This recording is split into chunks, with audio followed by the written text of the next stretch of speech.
This episode of Capes and Lunatics is brought to you by Tweaked Audio. Get awesome headphones, go to tweakedaudio.com and use the coupon code Southgate to get 30% off, free shipping, and a lifetime warranty. Or you can get there through the link on our website, southgatemediagroup.com. This is Luca Perk, and you're listening to the Capes and Lunatics Podcast. Burn.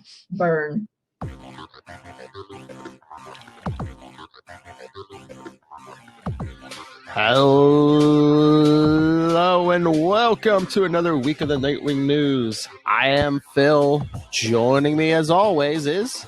I'm Kristen. Hello. And today we're back for another week of celebrating 80 years of Dick Grayson with the 4 issues of the Nightwing miniseries from, was this 95? Yes. Oh, you got the original floppies.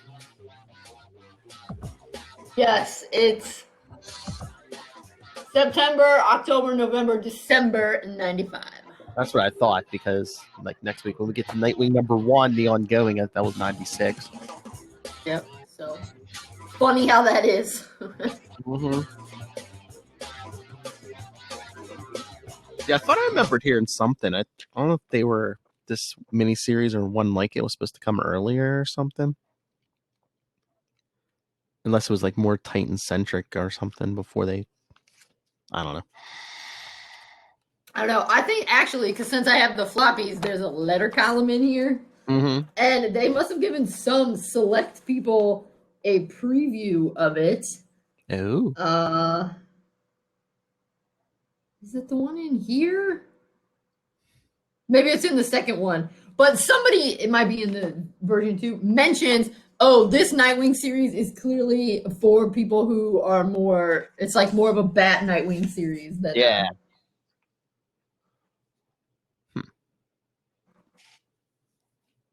Yes. Huh.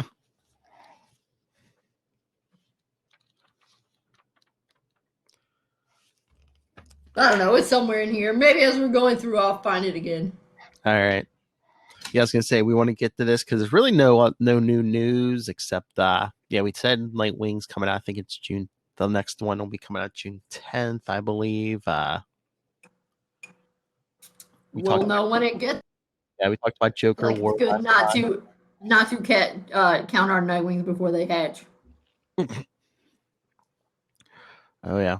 All right. So this one marks, and I'm not sad about it, one of the last appearances of this outfit. I know you're all broken up.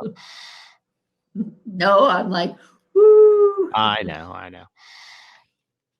So yes, the resignation. Because it's so 90s. Oh, it's so 90s. Oh, Bon Jovi. I mean, look at that. Well, yeah, that right there is so 90s, but like this. Oh, it's so 90s. Mm-hmm. I mean, which to a certain extent is nice. It's a nice little time capsule of the 90s.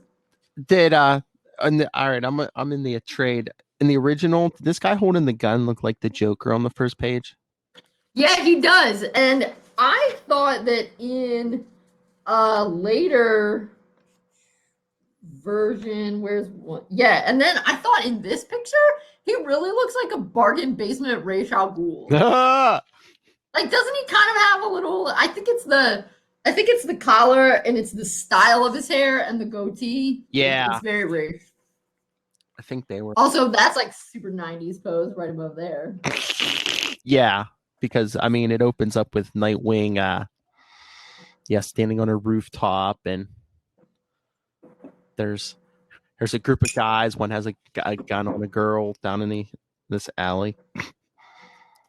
Until Nightwing jumps down and disarms the guy. Yeah, and then he says goofy things like Kevin Old Sock. Yeah, that's Denny O'Neil. That's Denny O'Neil writing. I know, but it was kind of funny. I mean, like, it kind of fits because, Dick does say goofy little things like that. Yeah, I mean, I just remember from the Azrael series, Denny O'Neil wrote every issue of that, and, like, people talk like that there, too. Oh, did they? Yeah. But, well, Yeah, he's like, you were gonna drop the gun, were you? And here I went and kicked it out of your hand.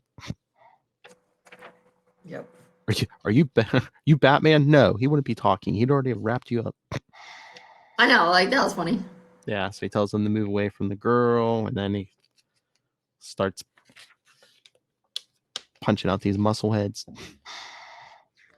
And this is such a fascinating picture as well. This one where he's taking the pulse of the female victim, Midgie, and he has his glove off in his mouth, and I don't know, it's just, it's very interesting.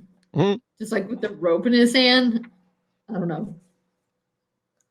I was like, surely you could take your pulse through the glove and you wouldn't have to leave fingerprints, but they're probably not going to be thinking about that. Yeah, and I was gonna say, I guess they can fingerprint off skin, can't they? Yeah, they can, but I imagine the hospital's not going to do it. But yeah, then after the leader smashes the girl's head into the wall, yeah, Dick takes him down and Yep. jump. Without her glasses, she's beautiful. I can't believe I just thought that. I know. I thought that was kind of funny. Does that feel like Denny O'Neil? I don't know. I'm just trying to figure out if that sounds like Dick. I don't know. But yeah, then Batman shows up and I mean, I suppose, if you see someone beautiful, you're like, oh yeah, you're really pretty. I guess, yeah. Just like, I can't believe I thought that when I was fighting crime. I mean, the fight was over. Yeah, I can see that. But yes, Batman comes in, and Batman has showed growth and maturity because he manages to not get involved in Dick's fight, and that's good. Yeah. Oh yeah, because they're like, oh, he's like, ambulance is on the way. Alfred relayed your message, and he, Dick wanted him there, but he wanted him to stay out of the fight. Yep. You looked pretty good, of course. You couldn't resist grandstanding a little. The wisecracks, the flying leap. Yeah. Not how you'd operate, huh? Not the Batman style. You disapprove. I didn't say that. You didn't have to. I know, but Batman probably would have broken more punks' noses, so. Mm-hmm. True.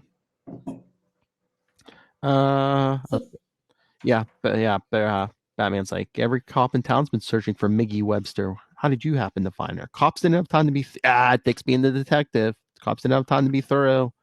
He says he asked Miggy's friends who she'd been hanging out with, and I ran a computer check on the names they gave me. Came up with a guy whose record stinks. Badly bruised Kevin Gipley. Then it's followed him here. And then we get the little backstory, just in case someone is picking Nightwing up for the first time. They're like, oh, who's that? Oh yeah. Because we get. Boom! Now you know. Yeah, it gives them the abridged origin of the circus.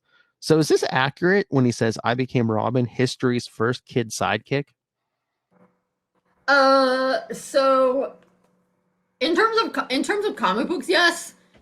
He's the first kid sidekick. I think though Dick Tracy might have had a kid sidekick in strip comics before. But yeah. Maybe there was no Dick Tracy in the DC universe, so. Right. Righto. So he's saying about how, at time I was able to handle my schoolwork when I was Robin, but nothing else. No time for football games, no dances, no proms, no girlfriends. Yeah, right. Didn't he have girlfriends? I mean, I think most of the comics, they show him as he doesn't really have a girlfriend. He'll just like take a girl to a dance or something. Mm-hmm.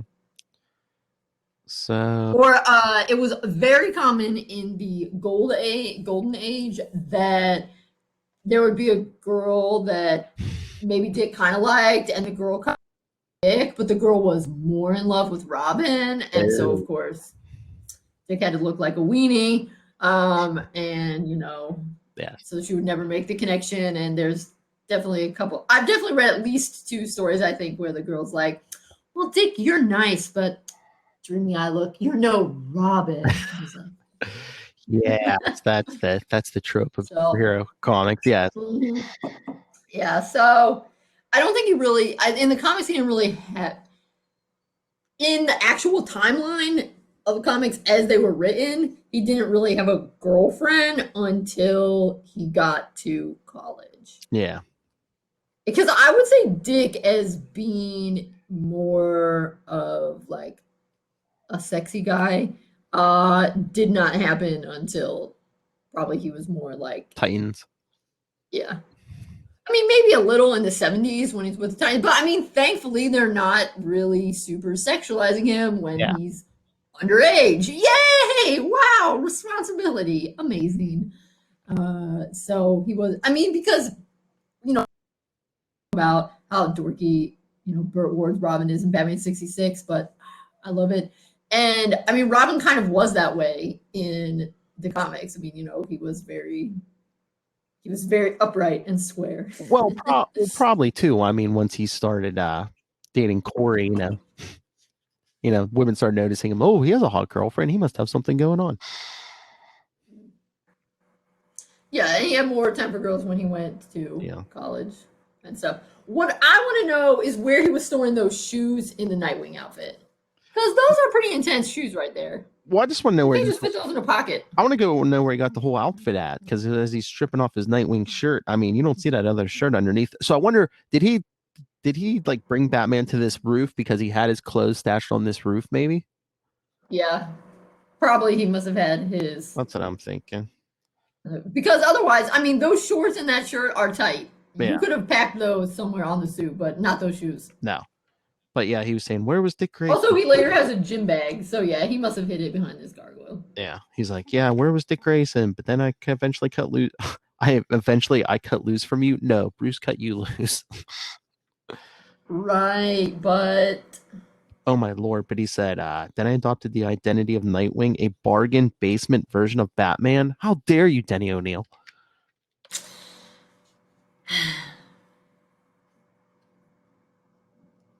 Yeah.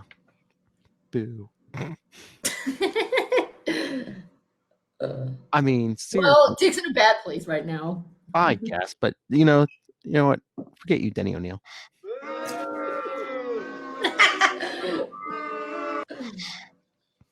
I wasn't as good as you. Nobody could be. Oh, please, you're better than Batman, kid. Come on.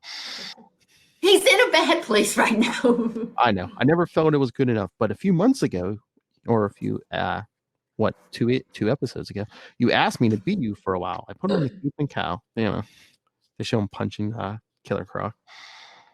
You were fine. No, I was adequate, but I hated it. I realized I'm not you. I was never you. I don't want to be you.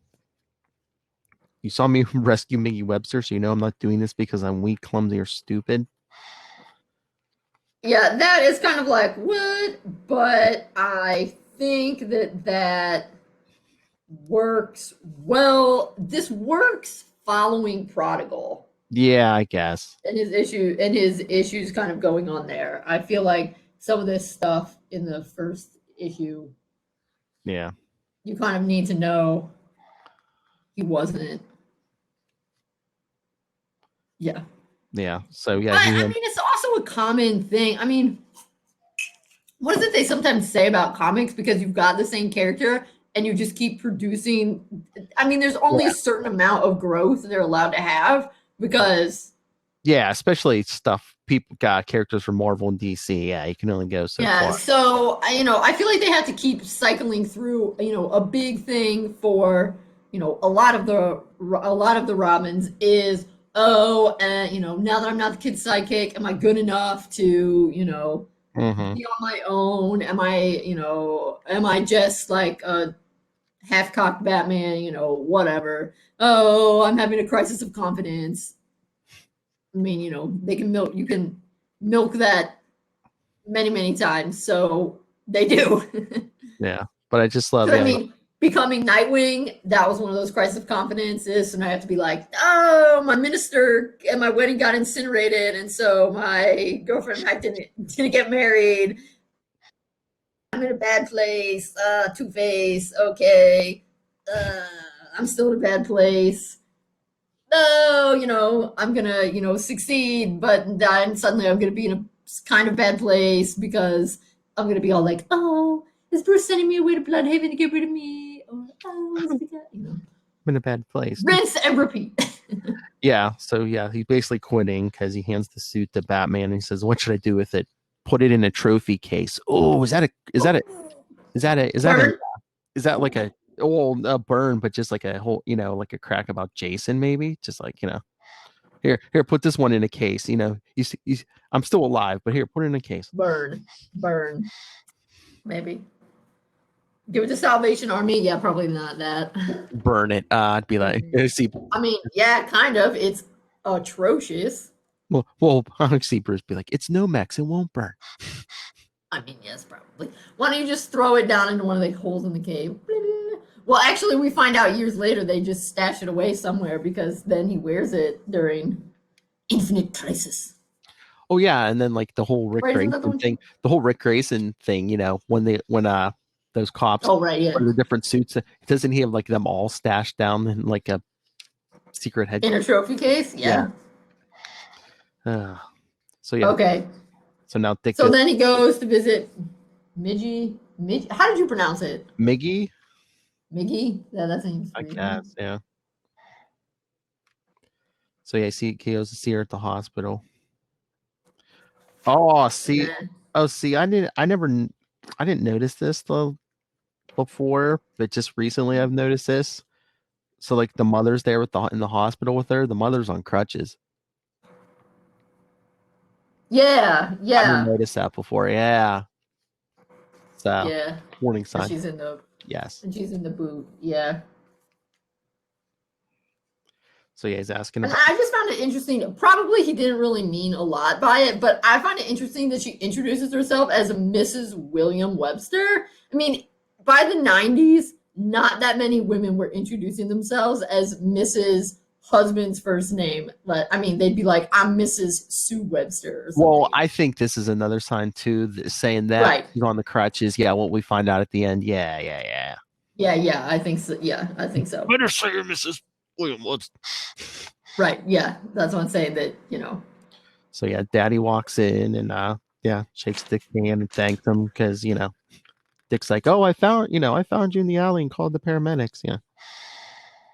Yeah, and then he's like giving her a kind of hug, and she's like, "Yeah," kind of tipping the other way. Yeah. And then this typical thing that people do in fiction all the time. Yeah. Where they're like, "Yeah, let's get together. Okay, I'll call you." Do you just magically know each other's phone numbers? I mean, this is the 90s. Maybe the number's in the phone book. Maybe. I suppose that's true. Yeah. But still. Yeah. So, anyway, I'd be with. There are some famous scenes in here. This picture of Dick lying in his bed is actually mentioned in the letter column by at least one of the people who previewed it. Oh, really? But then this panel, more importantly, down here has taken on a bit of a life of its own on Tumblr. At least it had a couple years ago, where Dick has rarely been in his apartment, and he says he has nothing to eat. Maybe I'll call for a pizza, a cornflake pizza. That has become like a thing. Cause he was laying in bed in his underwear and thinking, in bed about midnight. That was the last time that happened, but he can't sleep because he's usually up all night. Yep. And then he has no food. I feel him there. And then he eats breakfast as a wash. And who should appear to save the day? Alfred, because he's back. Alfred! Because he's back. And Alfred sets it up. He's like, I just happen to have this file folder of stuff about you that we've never shown you before. I thought maybe you... I thought maybe you would like it. Here, sir, I thought you would like to look through some of this plot device. Yep. Yep. And immediately he's like, what? Some crown was threatening my parents. Well, time to go to Cravia. I don't know what's more shocking, the threat or he was thinking about law school. I know. Because I'm like, apparently you surreptitiously finished your undergrad when we didn't know it because you kind of need that to go to law school. Yeah, and then I find it weird when Alfred asks him if he's seeing any young ladies, and he's like, "I wish if I were a dead horse, I couldn't attract a female fly." I'm like, really? I'm like, he's attractive. He's had women in his life. Maybe not at the moment, again, he has a date for a coffee or whatever. Again, he could be like, oh yeah, I got a date for, soon, but yeah, that's more of I think it's probably to make people feel like maybe an audience surrogate kind of thing. Because I feel like sometimes you're trying to walk a line between making this character, their fully fleshed out character, but then also kind of making it someone that's relatable. Because I mean, I'd buy that line from Bruce, but I think for being a costume vigilante, Dick has a pretty healthy love life. Yeah. It seems like he usually has somebody, Corey, Barbara, B now. Who? Oh, B now, you said. Oh, yes. Sorry. Yes. I thought you said Beano, and I was like, is that another clown? Is that another alien? Yeah, okay, yes. But yeah. Yes, Pickles the clown sent a note. If you say anything about what you saw, they will kill you and your whole family. Be warned.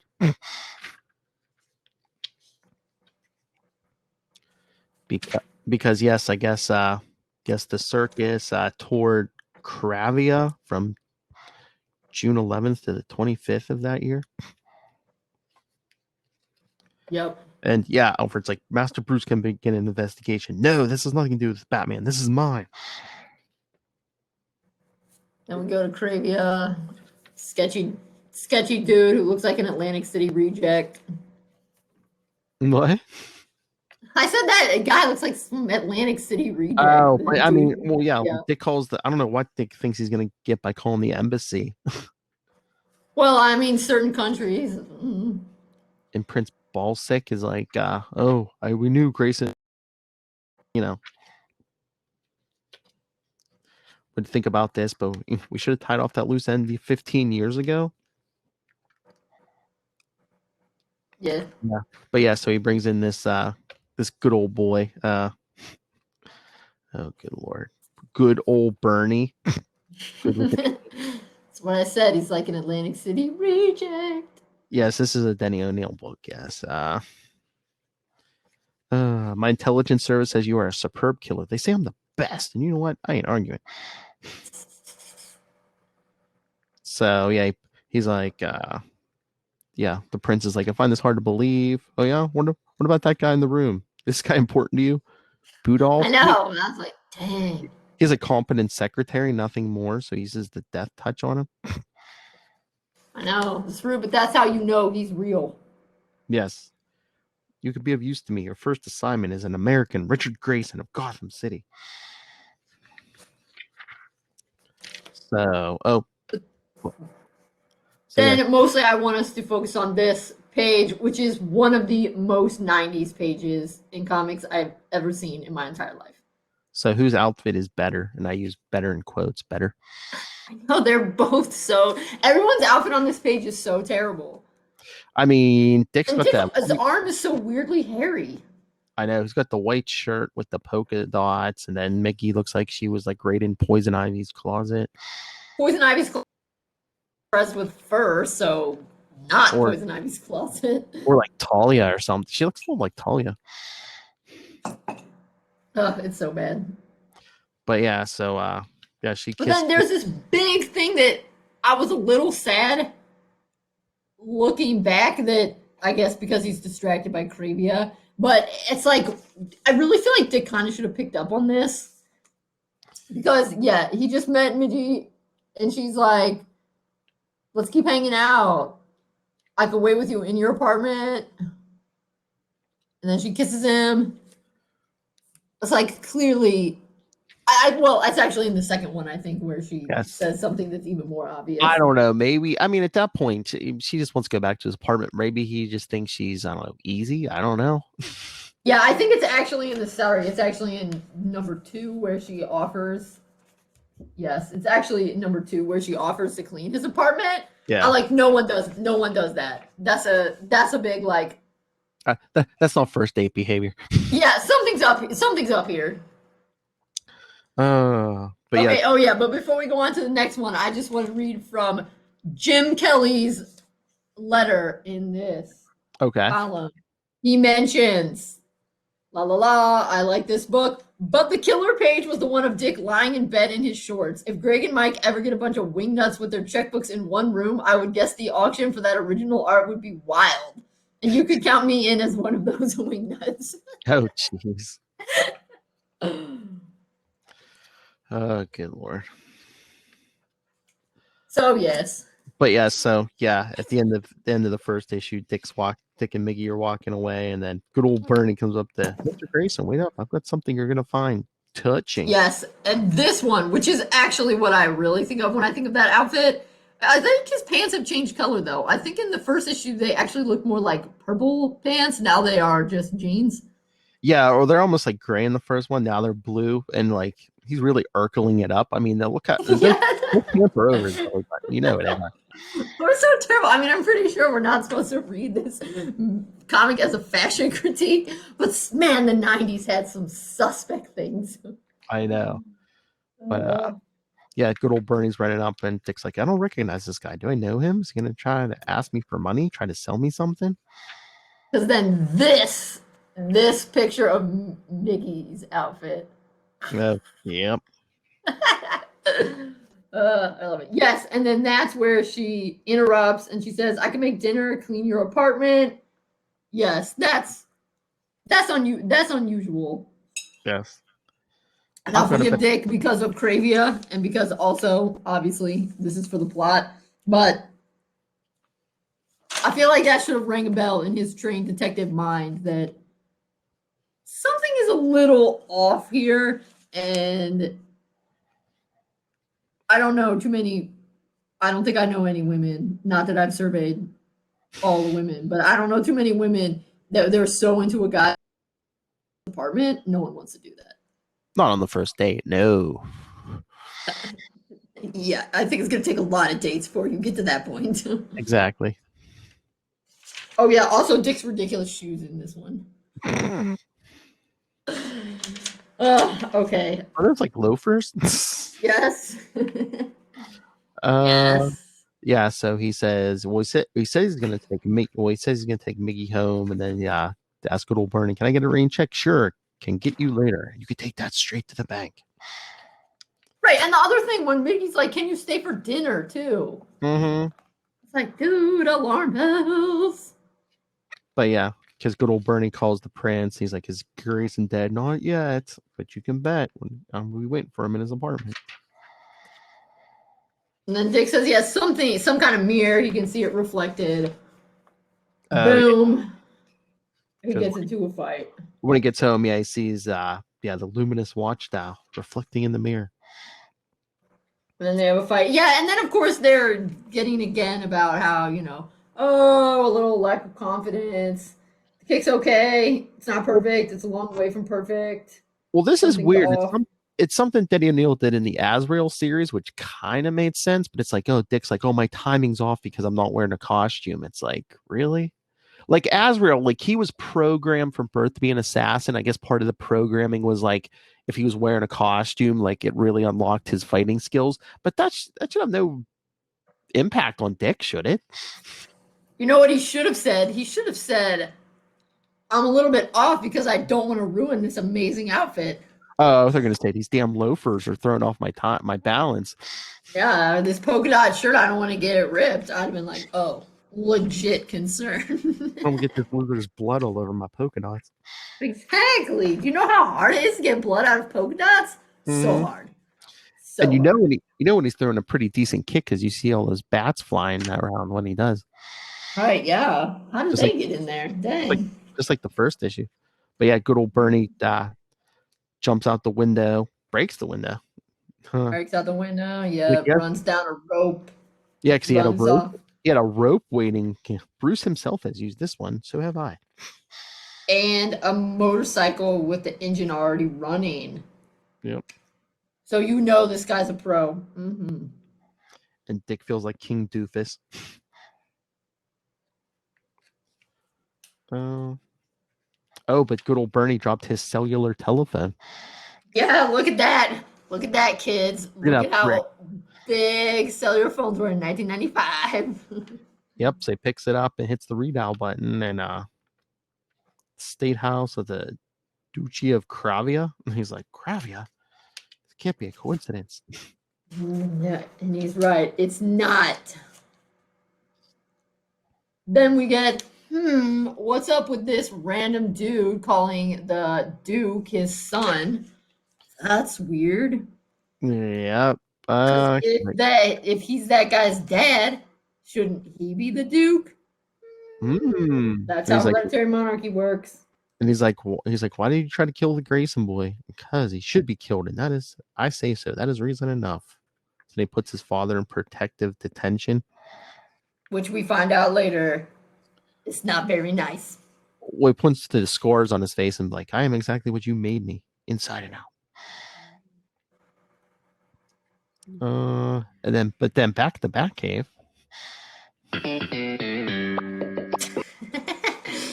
Getting information about Cravia. You can tell this is pre-Wikipedia because Oracle is like faxing them special stuff. Now you can just hop on the net and get everything you ever wanted to know and many things you didn't want to know. Yes, faxing. About Cravia. I know. Old school. But yeah, I'm just, Bruce has new toys. Then he's like, where's Bruce the Batman? Alfred's like, he didn't leave an itinerary, but pursuing evildoers would be a good guess. Gee, and I thought maybe he was taking in a ball game. Come on, Denny. It's like Dick would understand, Dick would understand, No, he's just trying to make a joke, I know, but I thought it's like, oh, sorry, he's not saving lives. Sorry. Lightening the mood. And then, yes, he's like, oh, I got rid of my costume too soon. Don't worry, Harold's got something new. Yeah. So it's like, did Bruce really burn the suit? Because it's like, why? I mean, I get it, but it's like, well, it's an excuse for a new suit, which we both love. But it's like, why couldn't he just put on the old suit? Because I don't think Bruce would have burned it. Oh, because it's time. New suit, new you. Also, though, can we just pause to describe this? This is one of those pictures where his hair has become a prehensile monkey tail. Look at this. Oh, yeah. Just like in Contagion, yeah. His hair is like 6 feet long. I was going to say, the ponytail's almost as tall as he is, yes. As you'll see, because I believe I made this the artwork for this episode. So yeah, I mean, it's funny. And every time I see his tail like that, I think now I'm calling it a tail. Every time I see his ponytail like that, I think he should be able to like use that as, another jump line or something because it's so long. I whip my hair back and forth. Yeah, because Harold built this suit with a bunch of gadgets. That's right. It's stuff he's already developed for Master Bruce, bulletproofing, weapons, a communications link that will relay from your apartment telephone. Because I guess he doesn't have a cellular telephone. No, we know because he's like 78. He doesn't do cell phones. And then we get a hint that will help with the big speech at the end.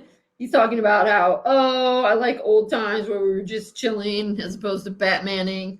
And then he says, I got a glimpse into Midgie's family. It made me ache for what I never had. But he's going to be singing a different tune at the end. That's right. So, he's working out. He practices with the costume and stuff in the cave. And then get some random dude to take him so he can parachute down. On the Cravia, a costume. I'm like, was Dick not wearing his mask before? Because the guy's like, a costume? Are you going to a masquerade party at 3 a.m? Yeah, in a foreign country. I couldn't tell in the shadows because wasn't Dick wearing like a? Yeah, he was wearing a hat. Yeah. But I mean, come on, if somebody shows up wearing an outfit like that, you should not be surprised they're wearing a costume underneath. And again, it's like, oh, what? Yeah, you're taking me to a masquerade party at in a foreign country at 3 a.m. Yes. And then we see just how bad this Prince Ballsick is. He is virulently racist, shocking, and he wants everybody darker than the color of that card to be immediately executed, and that is what is happening when Dick parachutes down. Is they've started in the middle of the night to murder people in cold blood. Yep. So they start shooting at Dick. See, look at that. Look at that. You should be able to use that to help I know. Get through the trees. Hopping around through the trees. Yeah, because they were shooting at him in the parachute, so he had to get out of it early before he got to the ground. But yeah, he's taking out these soldiers in like almost armor.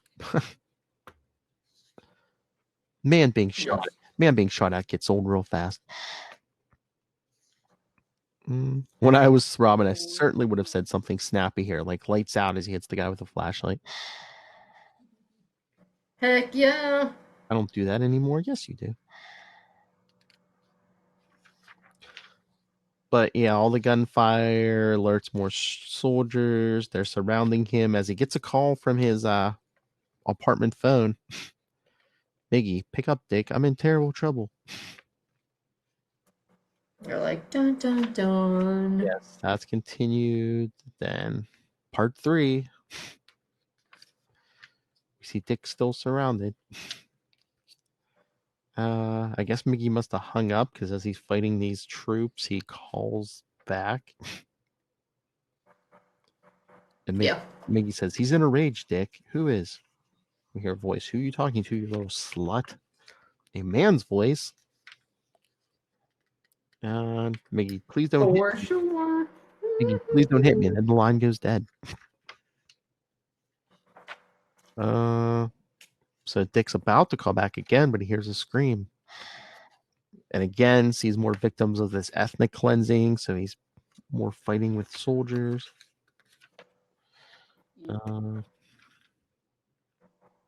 So we have more fighty.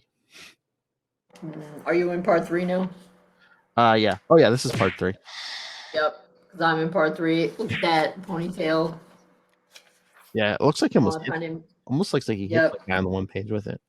It's crazy, you. So yeah, he has to say victims. Well, first you speak English, and yes, this sets up for one of my favorite panels in Nightwing. So this guy's like, "Yeah, I'll help you get in." He dresses, but then he hits Dick. Yeah, because he says he works in the kitchen at the state house. So yeah, yes, and he says, "I hope I did this because I hope they'll spare my family." And Dick understands, and he says, "Okay, but this puts you way at the bottom of my Christmas card list." I love that. I think it's funny. Yes.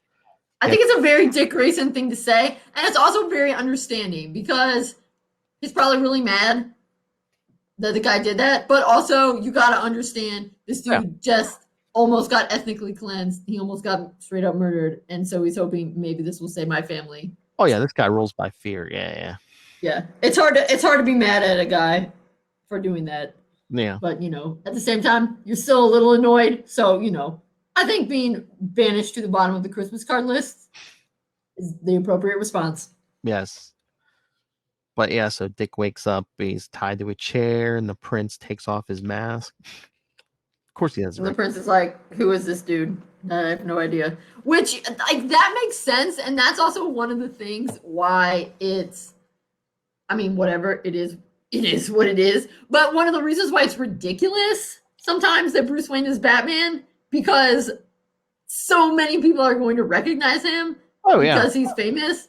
It's like, if I were Batman and somebody unmasked me, the likelihood that everyone would be like, oh my God, Batman is actually Kristen Gaiman is like, no. Like, people don't, no one, there really is a small circle of people who know who I am. It's advertising. She's not even a man. Exactly. See? You had to be smart. Mm-hmm. They should switch. But yeah, that's one of the ironic things is, Bruce has to be so worried because he is famous. But most people, like, I imagine Barry Allen doesn't, also, Barry's or like Clark Kent, he doesn't have to worry anyway because dude's bulletproof. But I mean, not that many people know who Clark Kent. I mean, yeah, he's a reporter, but I mean, people don't know his face. Yeah. Because he's in the Well, paper. it's kind of the opposite with Clark Kent. I mean, with the glasses, nobody knows who he is, but he takes those off. Right, but it's like for most people, Mm. if they were unmasked, you wouldn't know who they. You'd be like, Oh, "Oh, it's a dude." Gasp. yeah. Anyway, But yeah, so yes, the guy who betrayed Dick asked for mercy, and of course, the prince shows him mercy. No. Now he's off the Christmas card list entirely. And he says that the prince has third Dick in the oblette. Oubliette. Oubliette with the guy who's with the fool who's already in there. Wonder who that would be. Well, they cover him in something sticky and sweet smelling. I don't want to think about why. Say they send him down on a rope. Because they're going to give him the traitor's death because Dick asks the prince's father, tell me about the traitor's death. It is a punishment last used in the Middle Age. Oh, is this true? They use this in the Middle Ages? No. They coated us with honey and they will release rats in 2000. Most people who got traitors' deaths in the Middle Ages were beheaded, or they were hanged until they were almost dead, and then they were taken off the gallows, had their bellies cut open so all their entrails could be pulled out, and then they lit their entrails on fire in front of them, and then you finished dying while that was happening, or maybe you got burned alive at the stake. So I mean, they were usually pretty quick, right? I mean, beheading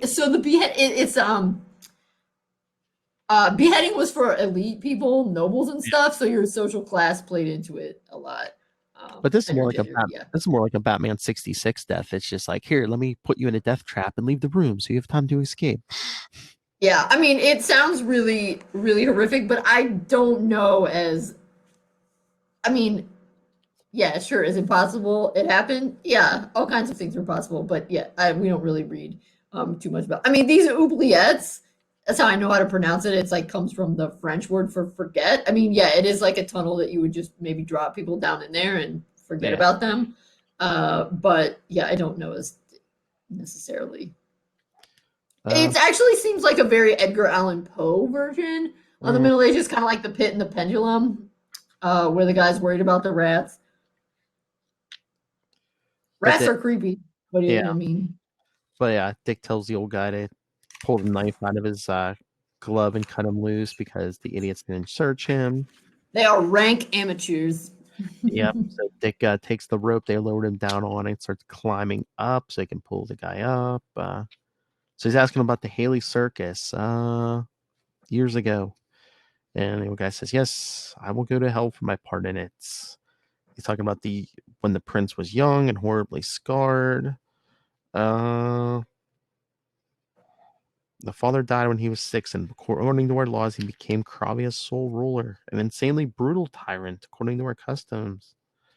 He ordered thousands of innocent civilians slaughtered. The leader of the underground movement, who were you? The leader of an underground movement dedicated to overthrowing the government. I had a son, Kemper. He was the same age as Kravik. They shared the same complexion, the same build. I decided to substitute my son for the prince. An uncle of mine, a plastic surgeon, duplicated the scars of the prince on my son. Father figures in this story. I know. I mean, there is such a thing as makeup. Also, isn't the point if you're a leader overthrowing the government that you can overthrow the government and install someone new? Exactly. The kid didn't have any parents. How hard would it have been to kill a 6-year-old? Come on. Indeed. Yes, it was monstrous, but I thought it was for the greater good. Or you could have just been like, if you have an uncle who's so good at plastic surgery, couldn't you be like, I took the prince to my uncle who was so good at plastic surgery and fixed him up? True.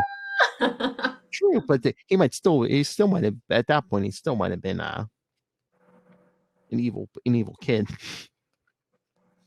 Yeah. I mean, to a certain extent, this is actually a little bit annoying because they make it sound like, because you look ugly on the outside, that means you're a bad person on the inside. And Yeah. that's rude. Just because you are beautiful on the outside doesn't mean you're ugly on the inside. I mean, yes, if your dad did mean things to you, yeah, for sure. But just Yeah. because you have a scar on your face doesn't make you evil. Yeah. So Dick sends the rope down, tells the guy tied up, he's gonna pull him up. And then this guy keeps going. I bribed a local official and secured a position as a clown. Pickles the clown. One of the prince's servants was my friend. So yeah, this is where they made the switch. He kills the clown like under the big top. Yep. You mutilated one child and murdered another. I'm tempted to let the rats have you. Yeah. I mean, like, that is a pretty jerk move. Yeah.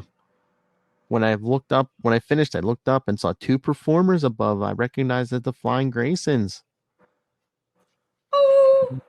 Yeah, Dick said they always check the rigging after a show. Two of them had seen everything. I ran out of the tent. Later, I conferred with my associates, and we decided to warn the Graysons not to betray us. So Dick's like, get to the end of the story. And he says, yeah, my son took the place of the prince. He appointed me prime minister for years. He accepted my guidance, but gradually he changed. He rebelled against me. Yeah. But yeah, he says, yeah, Kemper became worse than what he replaced. And Dick's like, I don't care about any of this. The Graysons. What? No, it's true. It just makes Dick sound like a jerk. Like, yeah, stop talking about how your country is going to shit.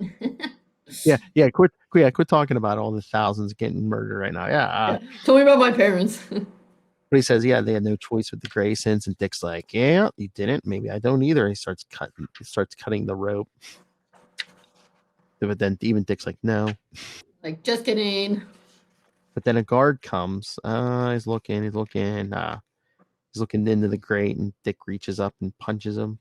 Gets the keys off him to unlock the lock. He pulls the guy out. He tells him, save it. If I'm my way, you'll spend the rest of your life in a cell. As they're about to leave, the guard sits up and shoots them. Which brings us to the dead part, or the last part. Issue 4, Dead Simple. And we see, Dick's getting shot and cursing himself for not hitting the guard hard enough. The outfit's bulletproof, but 9mm slugs hurt no matter what you're wearing. The left arm is numb. Yes, it kicks the gun out of the guy's hand, flips up, takes him out with another flying kick.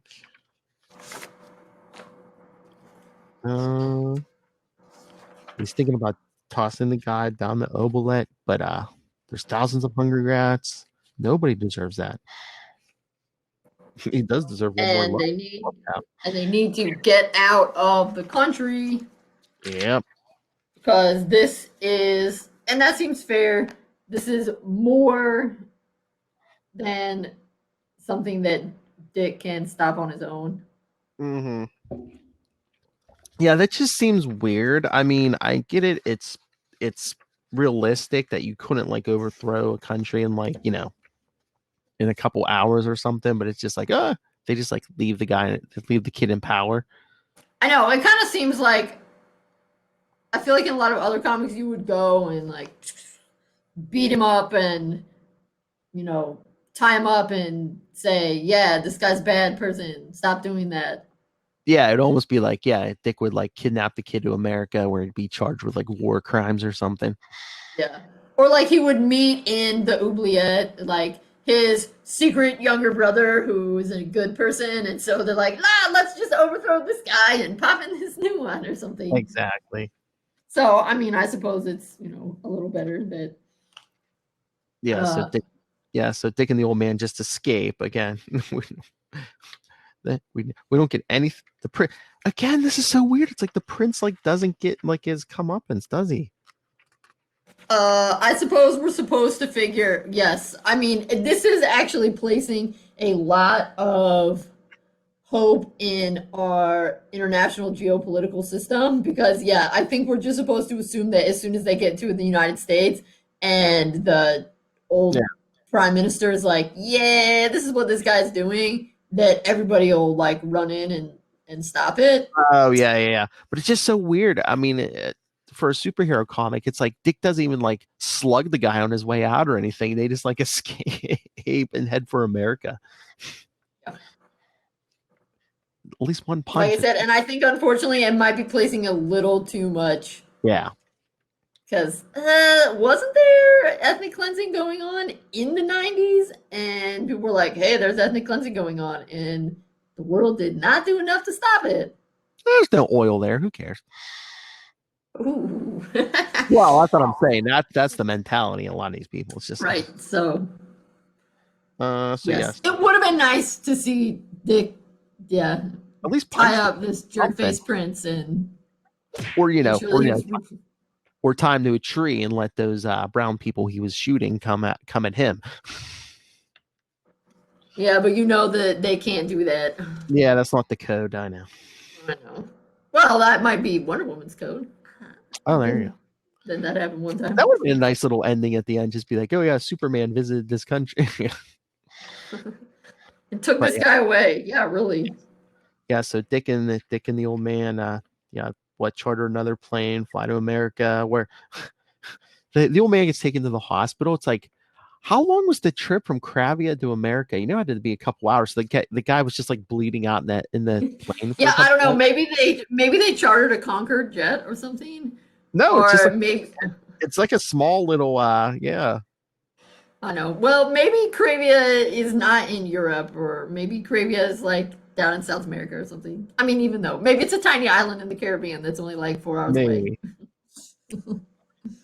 So Dick, once they get to the airfield, an ambulance takes the old man to the hospital. Then he takes a cab home, checks his answering machine, and hears a message from Meggie, and he's like, "Oh no, I forgot all about her." And then boom, old Bernie is there. Oh yeah, well Miggie's like, he's drunk, he's crazy. Who? My father. He's got a gun. And Dick's like, I'll be right there. Rushes for the door, and yep, there's good old Bernie. We got unfinished business. Mm-hmm. Look, the man who hired you, Kravik, is probably running for his life. He's finished. Don't make no difference to me. I took his money. I'll do the. Wouldn't that be the best thing? You get to keep the money. You don't have to kill anybody. I mean, yes. I mean, that's what I would prefer to do, but I assume that if you go into business as a hired killer, maybe you get a certain special joy out of murdering people. Yeah, I guess.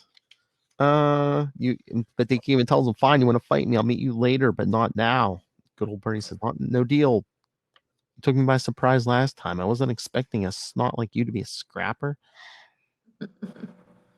But he goes for the move. Good old Bernie, because Dick says, thinking, I recognize the move, something Bruce once showed me, the death touch. Mm-hmm. They smacks him, not today. Also, they have this epic fight where, I don't know, that really makes me think of Wolverine, that last picture where his air jumpsuit or whatever is ripping. Oh, yeah. I think it just feels like somebody went with the Wolverine glasses. Oh yeah, because good old Bernie rips this. Because once again, I guess enough of the Nightwing suits poking out, his fighting skills improved. Mm-hmm.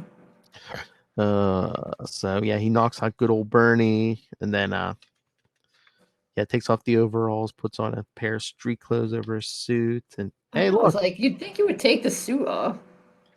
The broken, well, you might need it, but the broken window and the rope are still there. So. I mean, yeah, it's like the window I never got fixed. Yeah, because didn't this just happen yesterday? I mean, I don't think you can get a window fixed overnight. Especially when we don't call anybody. I'm surprised Alfred didn't have it fixed. That's true. But he just leaves good old Bernie laying there in his apartment. Well, he's on a tight schedule. I mean, yeah, I guess it's an emergency, but it could have taken like 30 seconds to tie him up or something. Yeah, I don't know. Maybe he figures Bernie will run away in shame after getting defeated the second time. I guess. But yeah, so he's on the motorcycle, good old Bernie's motorcycle. Yeah.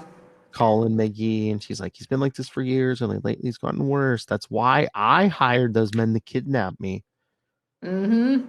I was taking drugs and I met them in a place where I was buying. I thought if I was in danger, he'd care. He stopped. But the men decided to make it real, to kill me and collect the money. So Dick's like, I'm a mile away. And he just hears, Daddy, please no, don't. The gun, Daddy, don't. Let me see Dick pull up. He hears a shot. He kicks open the door, and there's Miggy standing there with the gun over the body of her dead father.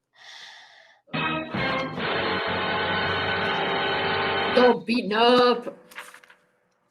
Her mom's beaten up. Yep, so she's standing there, basically in shock, black eye. Yeah, Dick takes the gun ripped. The cops come, and the detectives, and the guys who deal with dead bodies. Yeah. I don't know, like the coroner, the ME. Yeah, they do their work, and everyone goes away. I know. I will say one thing. I think it's later in the Nightwing secret files where he's talking with his kind of mythical version of Jason, and Jason's going through the women he knows and like, you sure know how to pick on them or something. And they make some crack about Midgie and her being a murderer. And I don't know. That's like really always kind of annoyed me because. I think it's. I was just reading this. I think it might be the one where him and Tim are on the train. Where they're that might be. Yes, yeah. I think there is in the secret files they mention Midgie or Miggy as well. I was like, okay, yeah, he went out with her for a coffee date. Like that doesn't make. It's not like they were married. And then and when Tim's like, you know how to pick them, she's a murderer. I was like, well, one, she wasn't a murderer when he went on a date with her, but also. Self-defense. He killed her abusive father while he was abusing her and her mom. I mean, that's not like... Yeah, it's just, that is so weird. And I've had this problem with one or two other comic book characters too. It's like, oh yeah, there was his girlfriend. It's like, really? Again, they had one date, they had one coffee, one kiss. It's like, how long? Right. So yeah, it's not his girlfriend, but also, like, she was a woman who needed help. Like, exactly. Like, why are you all like, oh yeah, you dated Miggy, the murderer? Oh, what? Oh, you mean I went on a date with a woman who'd been abused her whole life by her father? Okay, yeah, geez, I'm so terrible. Yeah, so sometimes, and I think sometimes it's not just with, I think that was a Chuck Dixon thing, it's not just a problem with it, it's not just a problem in Dick's comics. Sometimes, problem in comics in general that they're trying to make a point like, oh, you have a checkered romantic history, so they have to throw in every woman you've ever been on a date with or every man you've ever been on a date with, and then be like, oh yeah, and that murderer, like, what? When people try to be like, oh yeah, with Catalina, no, that wasn't a yeah. I mean, let's mention that because I don't think that's on our list. Or is it? I don't know. It is. But the tarantula thing, because at this point Bruce is like, there's no excuse for killing, and that after Tarantula kills Blockbuster, which I guess we're getting to, it's just once Bruce and Bruce confronts Dick about it, Dick's like, oh, I'm sorry. He's like, why? Because you didn't throw yourself in front of a bullet. He's like, there's a difference between killing someone and throwing yourself in front of a bullet. Yeah, which is good. I wish that they could then take some of that like insight they use to look at that and apply it to Mitchie's not a murderer. She's not just killing her dad for fun. Yeah. Well, I think too it suffers from they try to like condense that whole thing down into one sentence. Yeah. But again, they could have been like, oh yeah, well the girl who killed her abusive father, boom. Yeah, or you could just not mention it because again, that whole that relationship, if you could even call it that, lasted a day. Yeah. And it's like, I don't even know if she really liked him that much.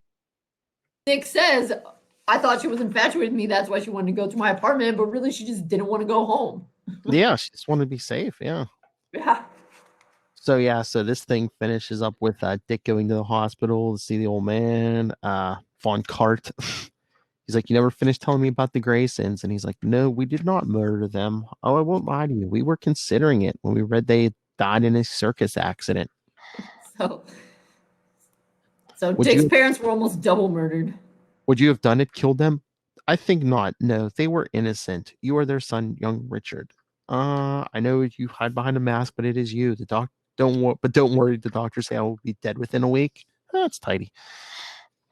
But I I just mean, love, but I just love how he's like, oh yeah, we wouldn't have killed your parents because they were innocent. But he scarred his 6-year-old son. He was innocent, wasn't he? yeah. Ugh. Okay. Probably they figured, what does it matter? They're Yeah. circus people over in another country, and we've already Yeah. effected our coup, so True. we're good to go. Although, also, I don't think this really. Don't they mention somewhere in here that the prince? Oh yeah, Barbara. Again, how we're all loosey goosey with the timeline. Barbara mentions that the prince is about Dick's age. Yes. And in just right before, in Alfred the Return, they say Yank about 21, and now it's been 15 years. So now all of a sudden Dick's been orphaned when he was 6. Yeah. Yeah. Yeah, especially at this point, they had no idea. They're just shooting. I mean, it's fine. Timey-wimey. Yeah. But it's not so much that it bugs me. I mean, okay, sometimes it does, but mostly I just find it interesting to like count up all the different ages that get mentioned. But then this thing, it's like when Wongcard asks him, young Grayson, do you still wish you had fed me to the rats? And Dick's like, no, you're innocent too. No, he's not. No. He killed one. I mean, I know the kid was a brutal whatever, but he killed one kid. He scarred his own son, turned him into a monster. Yeah, I think he could have said, yeah, he could have been like, no, you were trying to do a good thing and you kind of messed it up. Or also, no, because nobody deserves to die by being eaten alive by rats. That's the true one. I think it would have been, I think the truest one would have been like, it's not my place to judge you. Also that, yes. Yes. Also, no one deserves to be killed by rats. Plus, I don't kill. Yes. And then he could have just said no and left, and then left the guy hanging. Like, oh no, why? Oh. or better yet, not even say anything, make it ambiguous. Yeah. Just give him a raised eyebrow. Exactly. So, because they are flat because of the mask, remember? He throws out that line. Right, for bad eyebrow days. Yes. So, yes, he climbs up to the roof, and they come full circle with this miniseries. There's Batman on the roof. Also not getting involved. Good job. And then Batman being nice. Hey, you want to swing around the city with me? It says, oh, way want to talk? Oh, he's never asked me that before. Yes, because Alfred. He's like, yeah, Zuko killed my parents. Just as we always believed. So we haven't damaged continuity. Everything's the same. There we go. That's right. And then we have our father son stuff. Yeah, because he's like, I learned something about my own childhood, and Batman's like, I'd like to hear that. And he's thinking, another first? What? Right. What I've gotten is the realization that you did the best you could with what you had. You weren't a perfect father, but that's okay because probably no one's a perfect father. No family's perfect either. I was lucky. I was privileged, not because of the big money in the house, but because you gave me a lot of yourself. You taught me, you showed me, you encouraged me. You never lied to me, and you never demanded that I be anything I'm not. I didn't imitate you because you insisted I do so, because I wanted to. Of all the men I knew, you were most worthy of imitation.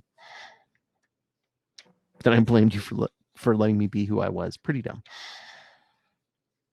Because then I blame you for firing me. But we're kind of glossing over that. Yeah, but you and Alfred gave me a home, and the thing we don't mention, the L word. Cute. You were the best family I could have had. Thanks. No. You have any plans? Yeah, I'm going to use what I've been given. The world's full of Miggy Websters. Lost and desperate people. From now on, they'll have me. As he swings off. I have my own mission. Oh. I have my own mission until you send me to Bloodhaven. Well, but there's a lot of midget Websters that need saving in Bloodhaven. Oh, yeah. Saving in Bloodhaven. Oh, nice. Oh yeah, here I found it. It's Anita Sanchez's letter in the last one. This was plainly a Nightwing for those who follow the Bat books. No mention of the Titans. So I don't want Dick to go back to them. He still might have to think about the old days back there. And then this person says, if Dick is going to succeed as a character strong enough to support a title, he needs 3 things: history, a strong ensemble of supporting characters, and a sense of place. He certainly has the first. He's one of the 3rd oldest comic book hero, but he needs a cast of supporting characters. Says perhaps neighbors in his apartment building, police officers, and a sense of place. This letter's a plant.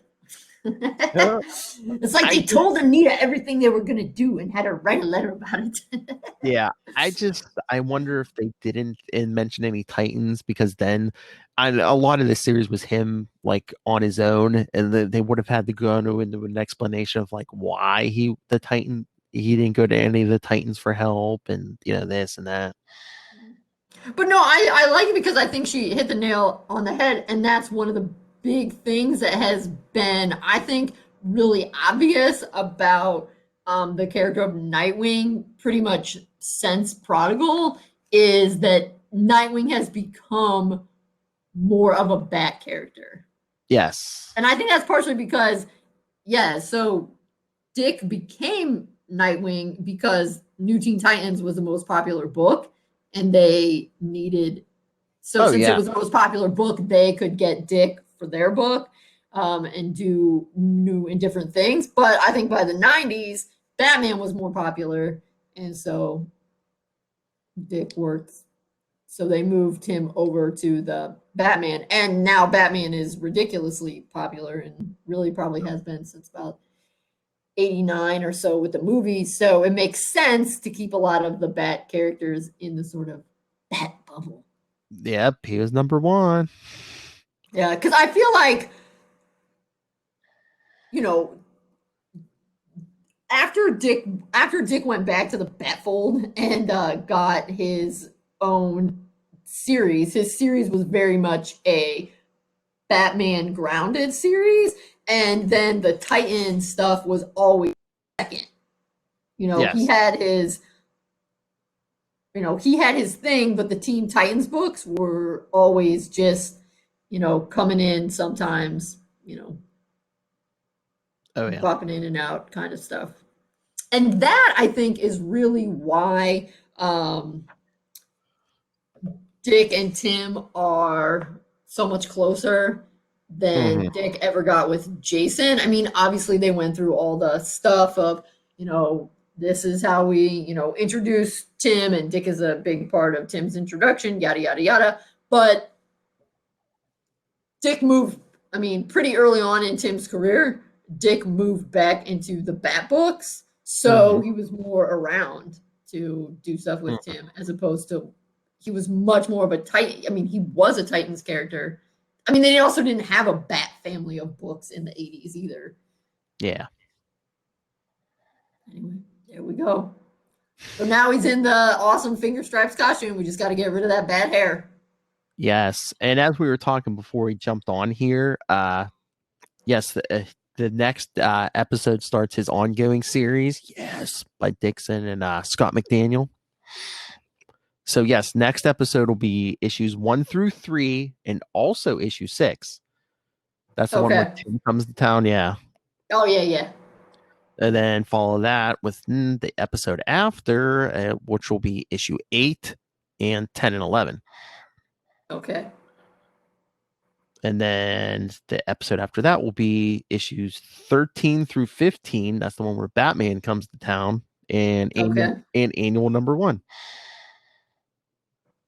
Oh, the pulp annual. The bear, yes. I like that annual. I think it's such an interesting story. Again, I wish that they had not weirdly tried.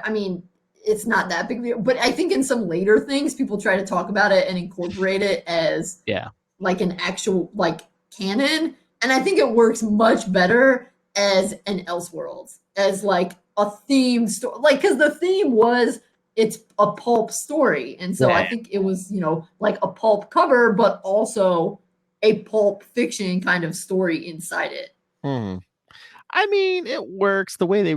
I mean, that was another Devin Grayson, I believe, and I think so. yeah, and the way she wrote. I mean, it can work. I think I've heard, what was it, in continuity? It might take place before issue 1 we're covering next time, but yeah, it's just. I think the thing for me about why it's easier to think of it as not continuity is because it's a fun story, and I feel like it would make a hilarious fan fiction story or, you know, something like that. Yeah. But when you like pause for a minute to think about it, it's a huge jerk move. Like, I'm gonna fake marry someone. I mean, that's why I think it's better to do it as sort of, hey, we had this cool idea that we were gonna, you know, do these pulp fiction annuals, so it's kind of like an alternate universe version.